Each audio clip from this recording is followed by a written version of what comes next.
Hi and welcome to part 3 of Alan Carr's Easy Way to Stop Smoking online seminar. In part 2 we debunk the myths associated with smoking, and now it's time to talk about addiction. We all started smoking for the same reason, really just to fit in with the cool kids and what have you. But if we smoke into adulthood, as obviously we all did, it's really for a combination of 2 reasons. Firstly, we become physically addicted to nicotine, and secondly, the brainwashing to which we've been exposed growing up begins to kick in.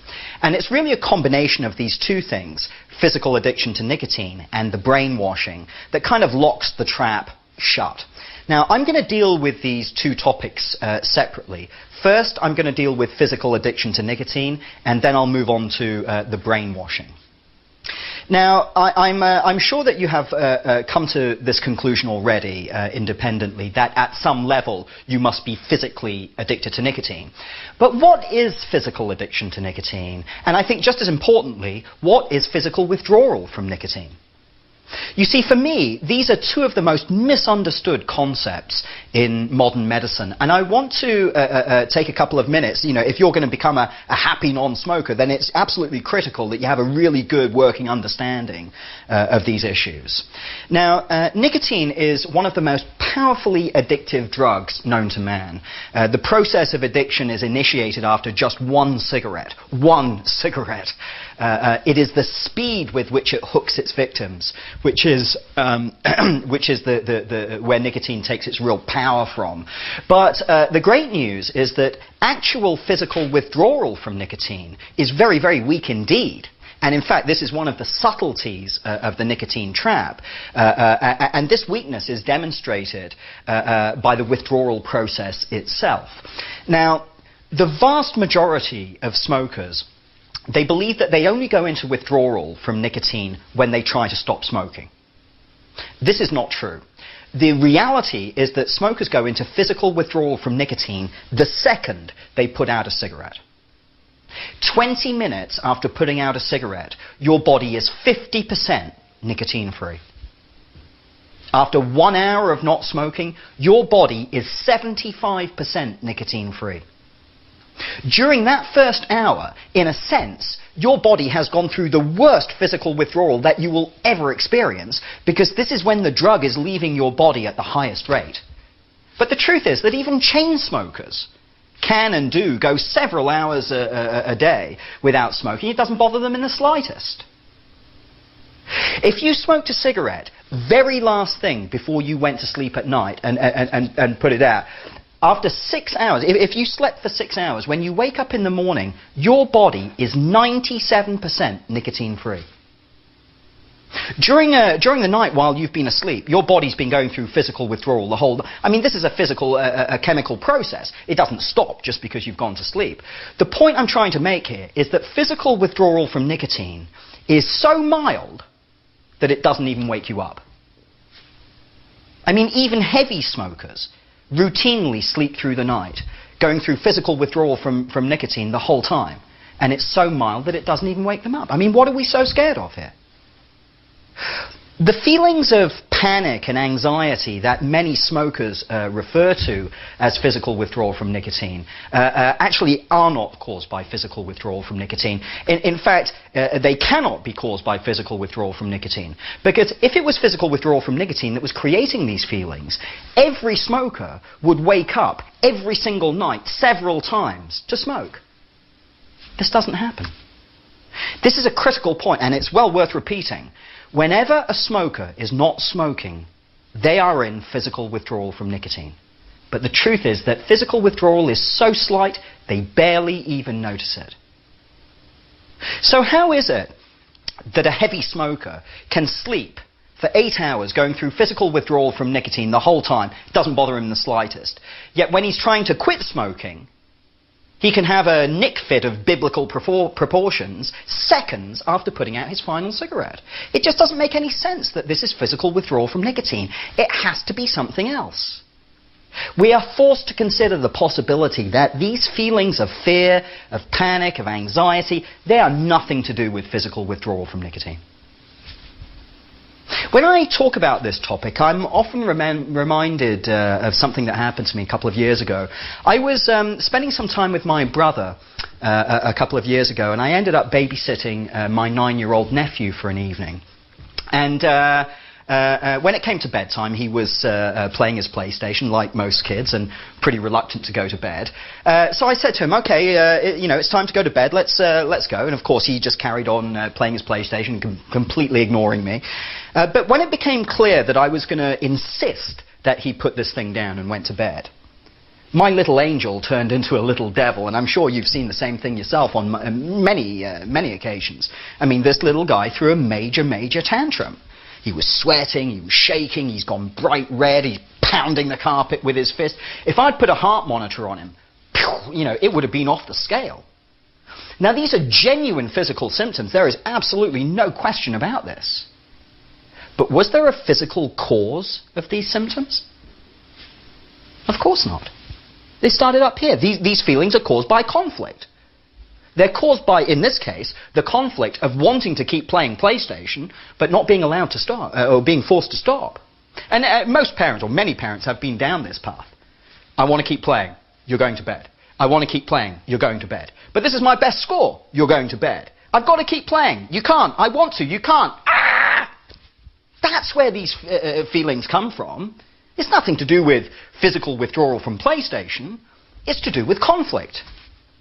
And these feelings of frustration, of panic and anxiety, this is precisely what people who are trying to quit smoking using willpower suffer from.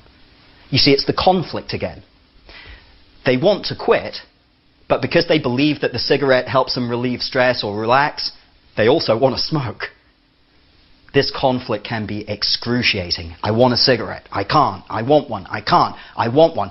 I can't. I have to smoke. I mustn't. My head's going to explode. I don't care. Ah! That's where these feelings come from. Can you see how this conflict would very easily create symptoms of panic and anxiety and sweaty palms and so on and so forth? You see, it's not physical withdrawal from nicotine that creates these feelings. It's conflict. And this seminar is designed to remove that conflict. And of course, with no conflict, it is very easy to stop smoking. Think about it this way. Does it take you willpower not to hit yourself in the head with a hammer? I'm guessing not. Why not? Well, I'm probably not having to hold you back from hitting yourself in the head with a hammer, because it's likely that you see that there are no benefits to hitting yourself in the head with a hammer. As a result, you have no desire to do so. And because you have no desire to do so, it doesn't take you willpower not to do so. So perhaps, if I can help you see smoking the same way you see hitting yourself over the head with a hammer, perhaps you will have no desire to smoke. And of course, with no desire to smoke, it doesn't take willpower not to, in much the same way that it doesn't take willpower not to do other things that you don't want to do. Now, am I saying that physical withdrawal from nicotine doesn't exist? No, I'm not. I'm not saying that at all. What I'm saying is that physical withdrawal from nicotine is so mild that it's virtually imperceptible. In fact, it's so mild that many smokers, frankly, are more or less unaware of physical withdrawal from nicotine for the whole of their smoking lives. If you feel anything at all at a physical level between smoking your final cigarette in part 5 of this presentation and 72 hours later when the last of the nicotine leaves your body and you are technically no longer an addict, it'll just be a slight empty feeling in the pit of your stomach. Very, very similar to hunger, actually. In fact, this is why so many smokers confuse eating and smoking, or believe that cigarettes are an appetite suppressant. They believe that smoking gets rid of a hunger pang, when it's just that a nicotine pang and a hunger pang feel very similar. They confuse the two. Some people also experience a slight tightness in the chest, or a slightly sick, nauseous feeling. The same feeling you kind of get when you've forgotten something. You've forgotten something important and you don't quite know what it is. This is basically physical withdrawal from nicotine. Everything else, the fear, the panic, the anxiety, the sweaty palms, the irritability, the yearning to smoke, all of these things are nothing to do with physical withdrawal from nicotine. They are genuine physical symptoms, that I will agree, but there is no physical cause of these symptoms. As I mentioned before with the example about PlayStation, it's not physical withdrawal, it's all about conflict and removing that conflict. Our reaction to that slightly empty feeling, which is physical withdrawal from nicotine, our reaction to this feeling is to want to light a cigarette almost automatically. And after years and years and years of repetition, we begin to interpret this feeling as a need to smoke. But if you can't light up, what happens? You want to, you can't, you want to, you can't, you want to, you can't. This develops into a genuinely full-blown anxiety and morphs very often into the other symptoms that I describe, which typically become more pronounced the longer and longer the conflict goes. And of course, when the smoker is eventually able to light up, all of the anxiety, all of the fear, all of the irritability goes. And this is the illusion of pleasure, or the illusion of stress relief that the cigarette provides. We end up giving the cigarette the credit for making us feel a bit better, when of course we should be blaming the previous cigarette for making us feel anxious and edgy and irritable in the first place. I mean, think about it logically. If quitting smoking was all about beating the physical withdrawal, then you could slap a patch on and not even think about smoking. But it doesn't work, does it? Because a patch doesn't help you deal with the beliefs that you have about smoking. That it helps you relax, that it helps you concentrate, that it helps you cope with stress, that it keeps you thin, and so on and so forth. You see, because if you believe these things, then you will have a desire to smoke, irrespective of whether you're wearing a patch or chewing nicotine gum. And if you have a desire to smoke, you're going to have to use willpower to try to overcome that desire.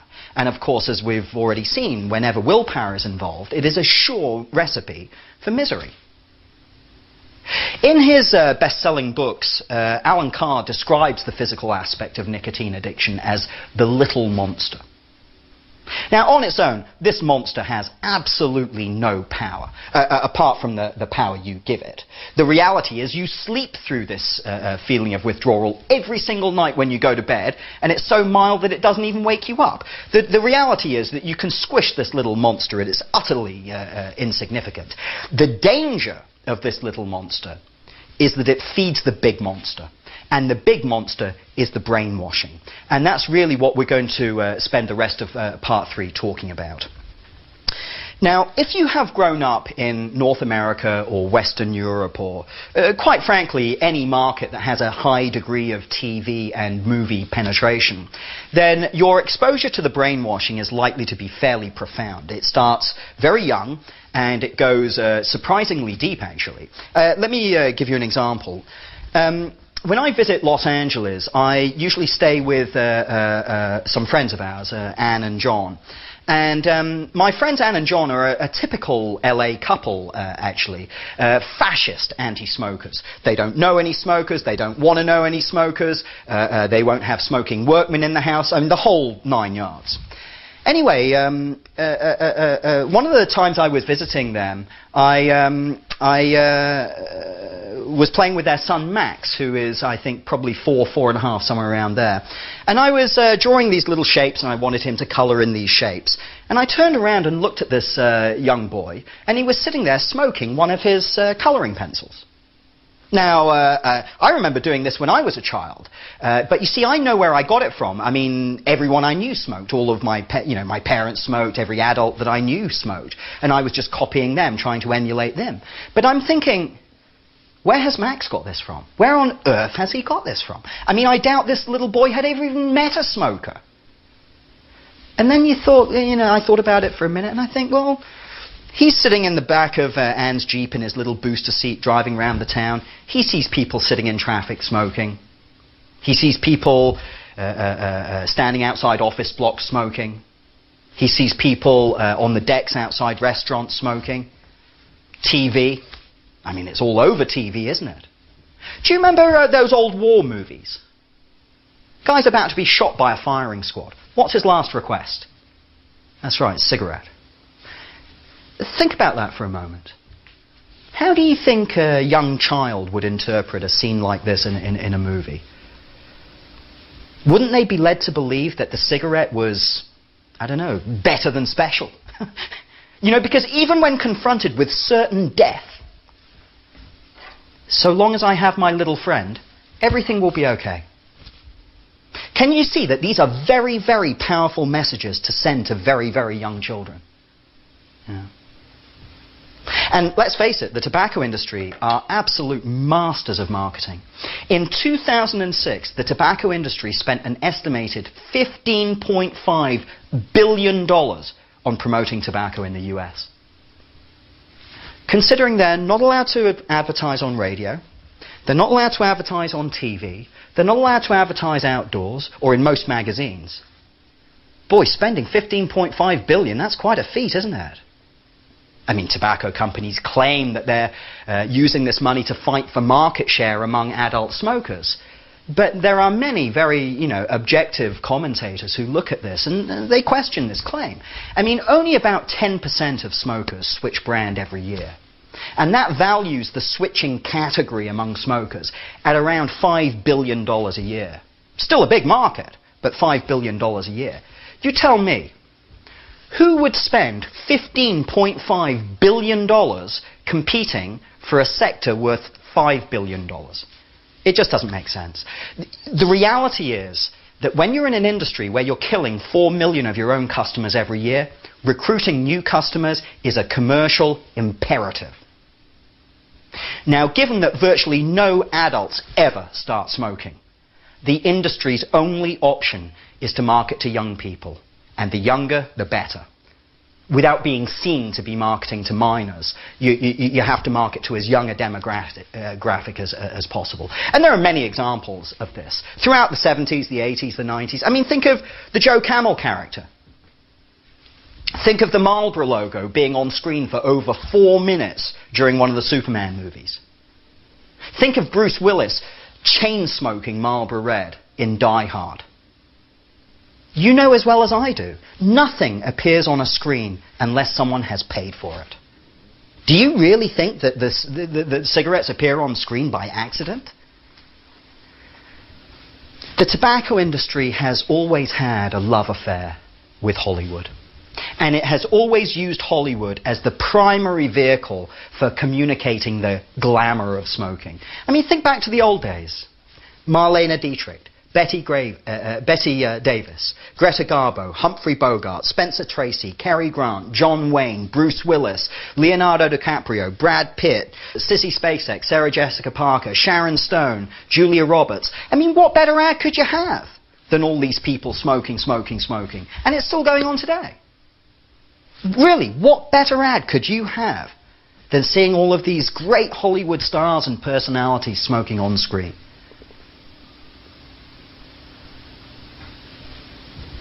I remember what did it for me. The opening sequence of Saturday Night Fever. John Travolta walking down 4th Avenue in Brooklyn, carrying 2 tins of paint, smoking a cigarette. I thought it was the coolest thing I'd ever seen. I couldn't wait to be a smoker. You might think that these days things have changed, but have they? I mean, I readily admit that you really don't see that much smoking in adult movies these days. But as I already pointed out, the tobacco industry is not particularly interested in marketing to adults. So what about kids' movies? Well, if we look at all of the top 50 movies that are rated G, PG, PG-13, we see that 73% of these movies feature smoking scenes in them. In fact, studies indicate that the incidence of smoking in movies now is higher than at any time since the 1950s. I will let you draw your own conclusions from this. So this is the part of the brainwashing that surrounds smoking. Virtually from birth, we are bombarded with these messages about smoking. That normal people smoke, that beautiful people smoke, that everybody smokes. And of course, smokers themselves drink the Kool-Aid too. You know, telling each other how they couldn't survive life without their little friend, how they need to smoke to relax or to enjoy themselves or to cope with stress, and of course how difficult it all is to quit. So on the one hand, we have these very uncool people, parents and teachers, telling kids not to smoke. But on the other hand, we have movie stars and rock stars and all of these people smoking their heads off. I mean, which one did you go for when you were a kid? I know which one I did. But you know the odd thing with the brainwashing? It really doesn't kick in until you start smoking. This might seem a very obvious point, but it's one, it's still worth making. Before you started smoking, you were perfectly happy to be a non-smoker. I mean, I think that we feel that we've been smoking so long that it's almost like we were born into the smoking ward of a hospital with a Marlboro Light dangling out of our mouths. But we weren't. We put this thing in there. And you can learn how to take it out just as easily. The reality is that it was only when you started to smoke that you started to depend on the cigarette in certain situations. Before you started to smoke, you were just getting through these situations on your own. And probably making a pretty decent job of it as well. It's worth bearing this in mind, and it's your 8th instruction. You've been a happy non-smoker before, and you can be one again. No one but yourself is forcing you to smoke this cigarette. No one. You didn't smoke during your early childhood, yet you cope with stress easily. I mean, let's face it, the majority of stress in life is created by change. And when you're a kid, everything's changing all the time. But you are perfectly able to cope with that stress, without the use of this drug, or any other drug for that matter. It was only when you started to smoke that you started to depend on the cigarette. The weird thing with these first few cigarettes, I think, even for those of us who started as children, and I think what actually springs the trap for most smokers, is not how great they are, it's how disgusting they are. If the first cigarettes we smoked were absolutely amazing, I think we'd be a lot more wary. People that have experienced with heavier drugs very often experience this. The drug appears to make you feel good, but then this triggers a logical fear. Hold on a sec. If something makes me feel this good, there's got to be a price. And many people realize the price is going to be too high. They never go near drugs again. They instinctively know this. But with smoking, it's the absolute opposite.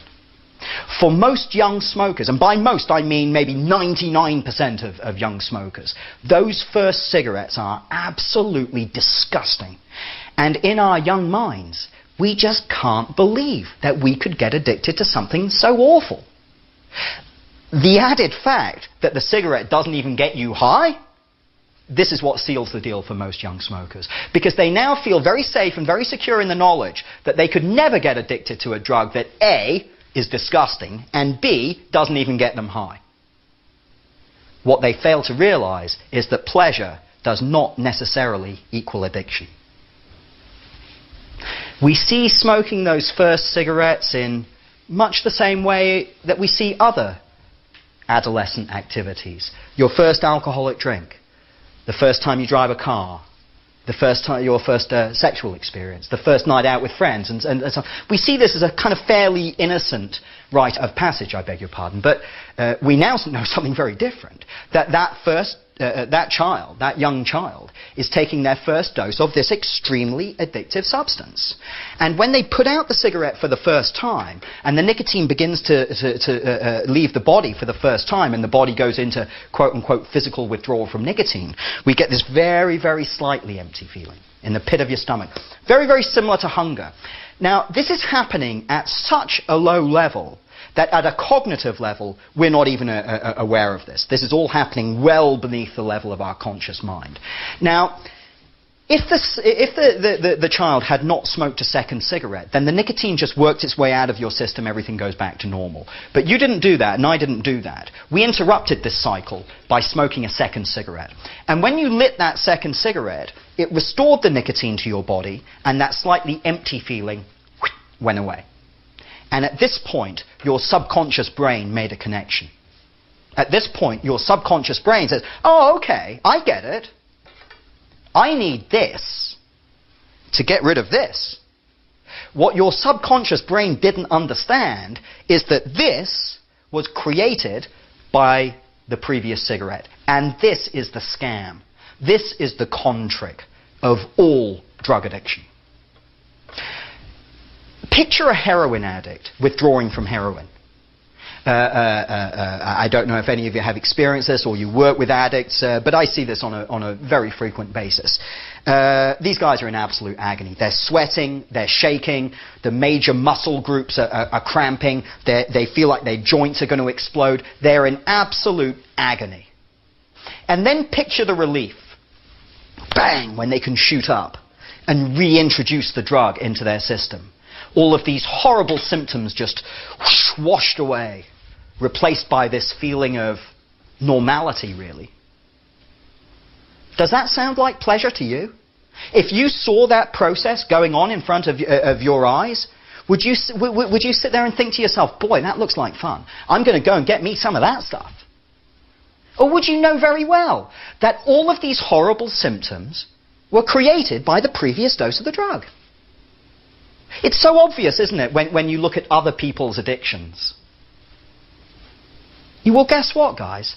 Non-smokers don't have a feeling of not being able to concentrate. Non-smokers don't get a feeling of not being able to relax. Non-smokers don't have this inability to cope with stress. It's smokers that have these feelings, because smoking creates these feelings.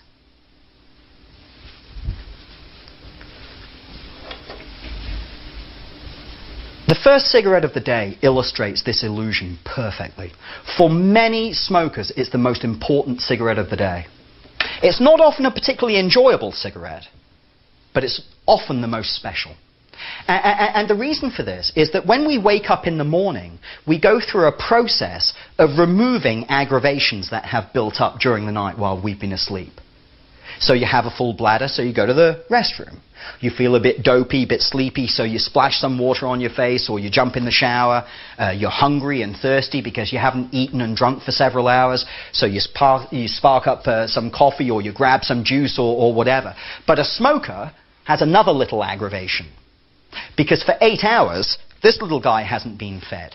And until you feed him, you're going to feel very slightly anxious and edgy. So we smoke to remove these feelings. And by removing these feelings, now I feel like a non-smoker. We're back to this idea of smoking to try to feel like a non-smoker. Alan in his books actually explains this process absolutely brilliantly. He says that if you're wearing a pair of really tight shoes, it feels fantastic at the end of the day when you get to take them off. But if you think about it, all we're really enjoying there is feeling normal again. I mean, this is not a good reason to go around wearing tight shoes, just because it feels a bit better when you take them off. It would be a bit like me, I don't know, banging my head against a brick wall because it feels a bit better when I stop. Let me show you exactly what I mean here. Let's say that before we started smoking, we were all normal. When we put out our first cigarette, the nicotine started to leave our body, which put us down here with this slightly empty feeling. By smoking a second cigarette, the nicotine was restored and the empty feeling went away, leaving us once again feeling normal. But as soon as we put out that cigarette, the nicotine began to leave the body, and soon we're back down here again with a slightly empty feeling. Bear in mind that this is all happening at such a low level, our conscious brains are not even aware of it. When we smoked a third cigarette, the nicotine was once again restored and we felt normal again. But the same thing happened, and soon we were back down here, feeling a little empty again. Now, fairly early on in our smoking lives, when we light a cigarette, we don't quite get back to normal. The reason for this is, like with every other drug on the planet, we begin to create some tolerance or immunity. Most people who drink alcohol will be familiar with this concept. When you were a young drinker, you probably felt the effects of alcohol after just a couple of sips, whereas now it might take a few drinks. And it's the same with smoking. I'm not particularly concerned whether it's the 3rd or the 30th or the 300th cigarette. I'm just saying that at some point fairly early on in your smoking life, this cigarette has slightly less of an impact than the one before it. But of course we withdraw from it all the same, leaving us in a situation where we now need to smoke more to feel normal, or as close to normal as we'll ever feel again when we continue to smoke. Unfortunately, the more you smoke, the less effect each cigarette has. And this illustrates perfectly the process by which we become addicted and begin to believe that some cigarettes provide some sort of benefit or pleasure. It's also gradual, isn't it? And you never get the feeling that you're out of control. We smoke a bit when we're younger, and very gradually the cigarette begins to take over. The first time you realize you have a problem is the first time you try to quit and find you can't. And it's often years after someone starts to smoke. Now, I think there are a couple of very interesting things we can learn from this diagram. The first and most obvious is that the cigarette never makes you feel better than a non-smoker. We are only ever trying to get back to where we were the whole time before we got addicted. And to be honest, this is a very common theme with drug addiction. We do our drug to remove the symptoms of withdrawal, and in so doing, temporarily get to feel like someone who doesn't do the drug. The second thing we can see is that as long-term smokers, we now spend so much of our lives down here that we think it's normal. What we forget is that we should be up here. And this is the journey that you are about to start, the journey back to normality. The third thing to notice about this diagram is that in common with other drug addicts, smokers ever only acknowledge the illusory boost that the cigarette gives us, here and here and here. What we very conveniently forget is that it was the previous cigarette that put us down there in the first place needing a boost. Obviously, non-smokers don't need this boost because they're up here the whole time feeling normal. When I look at this diagram, I'm often reminded of John Steinbeck's amazing book of Mice and Men. There are two friends, Lenny and George, and Lenny idolizes George because George saved him from drowning. But what he forgets is that it was George that pushed him in the first place. It's exactly the same with smoking. We give the cigarette the credit for making us feel a bit better when we should be blaming the previous one for making us feel lousy in the first place. But the worst thing for smokers is that at some point along this line, there comes a time when you realize, usually with a sinking heart, that you no longer smoke when you want to or because you want to. You smoke because you can't stop. And as soon as we realize this, we start looking for ways to escape. I want to return for a moment to those so-called special cigarettes. If you're talking to a heavy smoker, as obviously we do on a fairly frequent basis, and if they're being honest with you, which isn't really only always the case, they'll tell you that out of the, say, 30 or 40 a day they smoke, that they only really enjoy, and I use the word enjoy in the loosest possible sense, that they only really enjoy 2, 3, 4, absolute maximum 5 cigarettes a day. We always ask such smokers the same question. If you only really enjoy 3 or 4, let's call it 5 a day, then why bother smoking the other 35?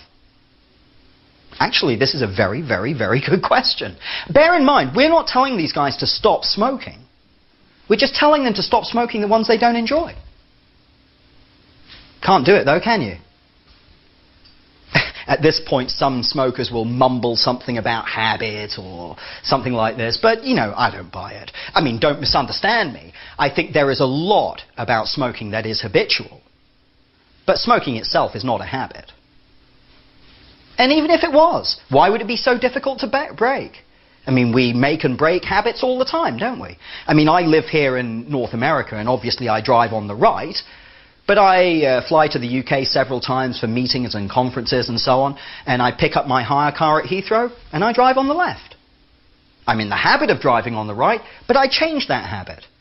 And when I get back home, I change it again. There's no mental anguish, there's no physical torture involved. It's a habit.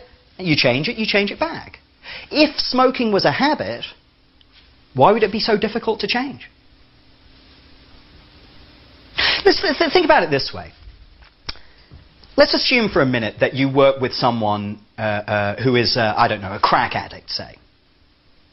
And they say to you, at 10 o'clock in the morning I smoke crack because I'm an addict. At 12 I smoke it because I'm an addict. At 2 I smoke it because I'm an addict. But at 4 o'clock I smoke crack because I really enjoy it. Would you believe this person? Of course not. It's really so obvious when you look at other people's addictions, isn't it? Well, how can we smoke this cigarette to relieve stress, this one to keep you thin, this one to relax you? They're all identical. Can you see the connection between smoking crack and smoking tobacco? It's all of the addiction, just with none of the high. And you really need to get this crystal clear in your mind. You didn't get addicted to nicotine because you got into the habit of smoking. It's the other way around. Because very early on in your smoking life, you became physically addicted to nicotine. You had to build a smoking habit to service that addiction. In most cases, the cigarette very subtly comes to control every aspect of your waking life, and you actually end up designing your whole life around your need to smoke. It dictates where you go, what you do, who you see, who you avoid seeing, where you eat, where you drink, where you work, where you go on vacation. And once you begin to sense this, frankly, you can't even pretend to enjoy smoking anymore. It's slavery, pure and simple. I thought that the main benefits of stopping smoking would be health and money.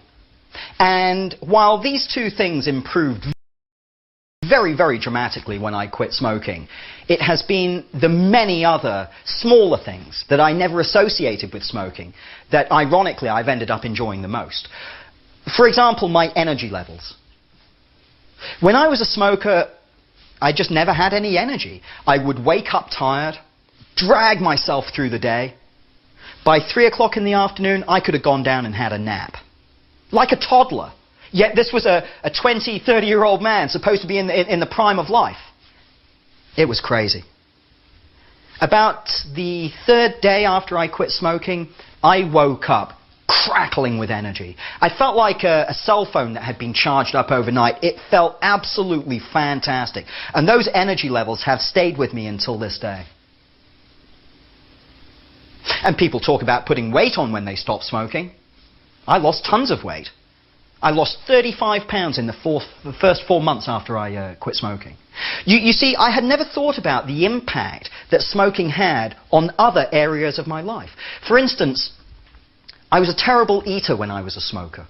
I mean, I guess it's because smoking had compromised my sense of smell and taste.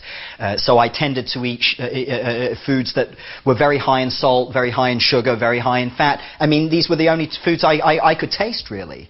And of course, I never wanted to stop and prepare fresh fruit and vegetables and so on, because it interferes with your smoking time. So I used to eat a lot of food on the run, a lot of junk food, a lot of fast food. And of course, this is the worst kind of food for you. I also drank way too much when I smoked. I had 2 young girls, and there was no way I would smoke in the house with my girls there. And there's no way I'm going to stand outside and smoke in a 10-degree northeastern winter. So I used to go up to the village pub and smoke. And I would sit there in this pub 7 nights a week and drink 5, 6 pints of beer every single night, just so I could be somewhere where I could smoke. Don't laugh. I mean, 86% of alcoholics are smokers. It really makes you wonder which one is driving which. When I quit smoking, I cut down my drinking, I would say, by around 90%. Because I realized that 90% of my drinking was just so I could be somewhere where I could smoke. And when you're smoking between 2 and 3 packs a day, you will understand me when I tell you that exercise wasn't particularly high up on my agenda. So when I quit smoking, and my taste, my senses and smell of taste woke up, I started eating properly. I mean, it wasn't a conscious decision. It just kind of happened that way. I more or less gave up junk food. I stopped consuming these vast quantities of alcohol. And because I had energy, and for the first time self-esteem to want to improve myself, it really motivated me to get up and get exercising. And to be honest with you, the weight fell off me. I felt like $1 trillion. I really did. But there were tons of other things about smoking as well. In winter, I could never get my fingers and toes warm. They'd be like little blocks of ice. This is the impact of smoking on the circulation, actually. I mean, I never really realized this, but smoking thickens the blood. It coagulates the blood, and it puts a thick layer of plaque around our veins and our arteries and our capillaries. And so your poor heart is trying to pump this ever-thickening gunge through these ever-narrowing vessels, and it just can't reach the extremities. I mean, when I was a smoker, I could never get warm. And as a non-smoker, I just never get cold. It's, the difference is like night and day. But to be honest with you, I don't need to see a smoker light up to know that they're smokers. I mean, the vast majority of smokers I can tell just by their complexions. Smokers have a slightly greyish complexion to them. Because what has happened is the capillaries taking the blood to the face get blocked. And that's what gives smokers this slightly greyish colour. But the great news is that after 2-3 days, the capillaries open up and the blood comes back to the face, and the complexion changes, in some cases, very dramatically, actually. And ignore these old wives' tales about every cigarette you smoke taking 7 minutes off your life, or whatever it's supposed to be these days. I once had dinner with Alan Carr, and we sat down and worked out on the back of a napkin that with the amount he smoked, he should have died in 1971. And, well, he looked pretty good for a dead guy, I can tell you. The truth is that unless you've already been diagnosed with a smoking-related disease or condition, then your health recovers extremely quickly when you quit smoking. I think this is one of the most amazing things about the body. You know, in a sense, we spend decades pounding these poisons into our system, and as soon as you stop doing it, your body bounces back and starts to repair itself. It's an absolute miracle. I mean, get this for a statistic. 24 hours after putting out your final cigarette, your chance of suffering from a heart attack is cut in half. I mean, I just find that absolutely amazing. Within days, your lung capacity begins to improve, your recovery rate begins to improve. There is a cascade of positive physical change that you're about to go through. So you should give yourself permission to enjoy the ride. It's an amazing one. And of course, the sheer slavery of smoking had never even dawned on me. Being absolutely controlled by a 4-inch stick of dry vegetable matter from the moment you wake up in the morning to the moment you go to bed at night. It just never occurred to me that there was a different way to live life, you know, that there was an alternative to being dominated by this thing. You know, my whole life as a smoker was one continuous attempt to try and create an excuse to go out and smoke. And the slavery is brutal because it never gives you a day off. It never gives you even a couple of hours off. And of course, if you want to quit, things are even worse. Because you spend half of your days in situations where you can't smoke, feeling anxious and deprived, and the other half of your days in situations where you can smoke, feeling guilty and stupid. You know, vacillating between feeling anxious and deprived on the one hand, or guilty and stupid on the other. I mean, this is not a fun way to go through life. But I think there are two things that happened to me that I have ended up enjoying more than everything else put together, above many of these other many wonderful things. There are two things that I think I've ended up enjoying. The first is a massive increase in my self-respect. And when I say massive, I mean massive. You know, when you spend your day pounding these things down, it is very difficult to feel good about yourself. I think we get very good at pushing all the fears about smoking to the back of our minds, but they're always lurking, they're always bubbling just under the surface. It just feels so good when you get rid of this ball and chain that has been dragging you down and holding you back for all these years, and when you realize for the first time that you can be the person that you've always wanted to be, and that you know you're capable of being. Really, you endow yourself with two amazing gifts when you decide to quit smoking. The gift of a fuller, happier life, and the gift of true freedom. The second thing that I've ended up really celebrating is that I rediscovered my passion for life, as the French would say, my joie de vivre. In the last few years of my smoking, to be honest, I was not really having very much fun at all. We have smoking-related cancer on both sides of my family. Everyone who smokes in our family gets killed by it. And there I was, smoking 60 a day, drinking like a fish, not exercising. I mean, to be honest with you, I felt like an absolute idiot. I felt like I was pouring kerosene on my own funeral pyre. It was crazy. My wife was beginning to withdraw from me. I think emotionally she was preparing herself for life as a single parent. I felt absolutely wretched. I mean, I love my family more than anything on the planet. But when I was a smoker, I couldn't wait to be away from them so I could go and smoke. And I think that's the real problem with smoking, actually, is that it drives a wedge between you and the things and the people that you genuinely love in life. I mean, at school, I had been a great athlete. I lost that to smoking. Now, I was fortunate to be part of an amazing family. And there I was, losing them too, choosing the cigarette over my own family. The truth is, the day I got this thing out of my life, I became a better husband, I became a better father, I became a better person. Because for the first time, I was able to put my family first. I cannot begin to describe to you how wonderful it feels to finally be able to be that person that I'd always wanted to be. I mean, life isn't perfect, you know, far from it. But at least I don't need to go through it, you know, feeling anxious and guilty and stupid and frightened on top of everything. The thing that made Alan begin to think about smoking in this very unconventional way, I think, was his own personal philosophy.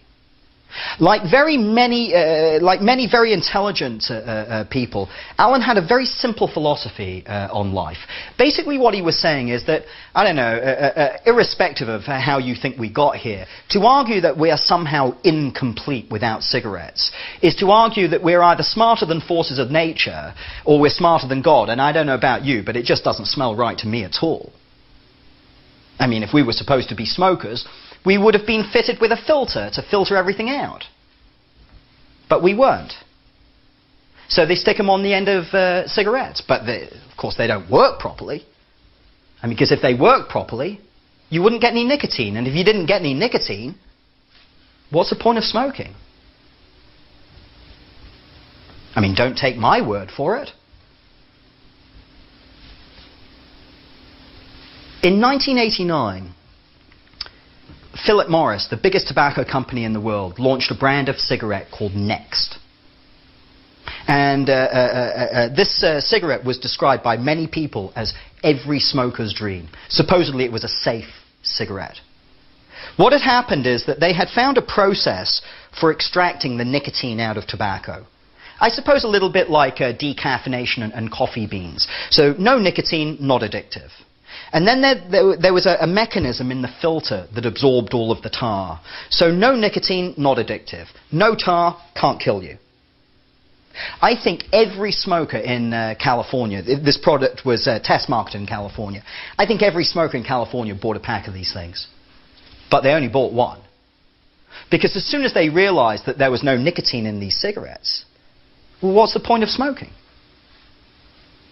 The brand was pulled, not immediately, but after about 2 or 3 months. Who knows, perhaps tobacco companies were concerned that smokers were kind of figuring it all out. But again, you know, don't take my word for it. I mean, think about this in another context. I mean, do you think that heroin addicts do this because they enjoy the physical act of shooting a hypodermic into their arm? Or do you think they do it to get the drug? They do it to get the drug, of course. What about a coke addict? Do you think that a coke addict snorts coke because they enjoy the physical act of snorting foreign particles up their nose? Or do you think they do it to get the drug? Of course, they do it to get the drug. Following this line of logic, is it not clear that the only reason that we do this is to get the drug that's in here?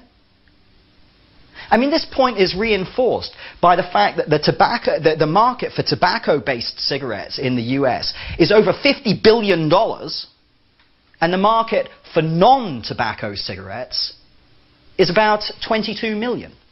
One has nicotine, one doesn't. Americans smoke tobacco cigarettes at about 2,600 to 1 over herbal cigarettes. There's a lesson in there somewhere. Actually, I'm convinced that the only people that smoke herbal cigarettes are smokers who are trying to quit. You know, they still believe that there is some pleasure in the physical act of smoking, but they don't want to be, you know, addicted to nicotine anymore. But the fact is that they realize that without nicotine in the cigarette, there's just no point of smoking. I mean, it's like a coke addict snorting a line of flour just because it's white and powdery. Absolutely pointless. Most smokers of herbal cigarettes switch back to the quote-unquote the real thing in no time at all. Because the truth is we don't smoke for the pleasure of smoking. We learn how to tolerate the inconvenience and unpleasantness of smoking so that we can get our drug, nicotine. You need to see smoking in this way, like, I don't know, plunging your hand in a vat of boiling oil just because it feels a bit better when you pull it out. There are only 3 essentials to finding it easy to stop smoking. And the first is to realize that there's nothing to give up. And I want to be very, very clear about this. I'm not saying that the disadvantages of smoking outweigh the advantages. I'm not saying that at all. I'm saying that there are no advantages. None whatsoever. Only illusions. Most of which were sold to you as a very young child. And which appeared to kind of be confirmed when your young brain got tricked into seeing the alleviation of withdrawal as genuine pleasure. You know, but again, don't take my word for any of this. Pick up your packet of cigarettes. There'll be a toll-free number on there somewhere. Give these guys a call. Give your tobacco company a call. Say to them, hey, how you doing? My name's John, Jane, whatever. I'm over 18. I'm thinking about becoming a smoker. Please explain to me the benefits of your product. What do you think they'd say? I mean, after all, this is not an unreasonable question, is it? I mean, if you ask just about anyone who is involved in business what the benefits of doing business with their organization are, they'll tell you, bang, bang, bang, these are the benefits of doing business with our company. What do you think the tobacco companies would say? I must have this wrong. Pick up your packet of cigarettes, everyone. Pick up your packet of cigarettes. Take a look. Show me where it says smoking relieves stress. Show me where it says tobacco can be used as part of a calorie-controlled diet for weight maintenance. Tell me where it says smoking aids relaxation, or smoking relieves anxiety, or smoking helps you cope with emotions. Okay, my next question is, why doesn't it say any of these things? We are lucky to live in a part of the world that celebrates freedom more than anywhere else on the planet. And this particularly goes for freedom of speech. If something is true, you're allowed to say it. So why doesn't it say any of these things on the pack? Because they're not true. I mean, think about it. We're told that the 21st century diseases are stress and obesity. If, as smokers claim, smoking relieves stress, if, as smokers claim, smoking helps keep them thin, it is inconceivable to me that they would not mention this on pack. In fact, they would build their whole brands around these characteristics. You would have brands like, I don't know, Stress Buster or Relax. There is absolutely nothing to give up here. If there were any benefits to smoking whatsoever, they'd be plastered all over the pack, or you could give these guys a call and they could describe them to you. There's literally nothing to give up here. One final thought and we'll take a break. It's a rule of language that if something exists, we have a word to describe it. And we have words to describe the effects of all sorts of drugs. It doesn't necessarily mean they're good or bad, but it means they're real, they exist. So we have words and phrases like smacked up, tripping, speeding, coked up, loved up, pissed, smashed, stoned. We have millions of expressions to describe the effects of all sorts of drugs. Now, before I turned into an old fogey, I did my fair share of partying. And in all those years, I never once heard someone say, you know, I was out the other night and I got really nicked up. I went to a party the other day, I got tobaccoed off my face. It was crazy. It just doesn't exist. There's nothing to give up here. We don't use these words because the feeling doesn't exist. If it did, there would be a word for it. Again, there is nothing to give up apart from some illusions that you were sold as a very young child, which appeared to be confirmed when your young brain got tricked into seeing the alleviation of withdrawal as genuine pleasure. And with this key thought, we will bring part 3 to an end. I will see you again in part 4.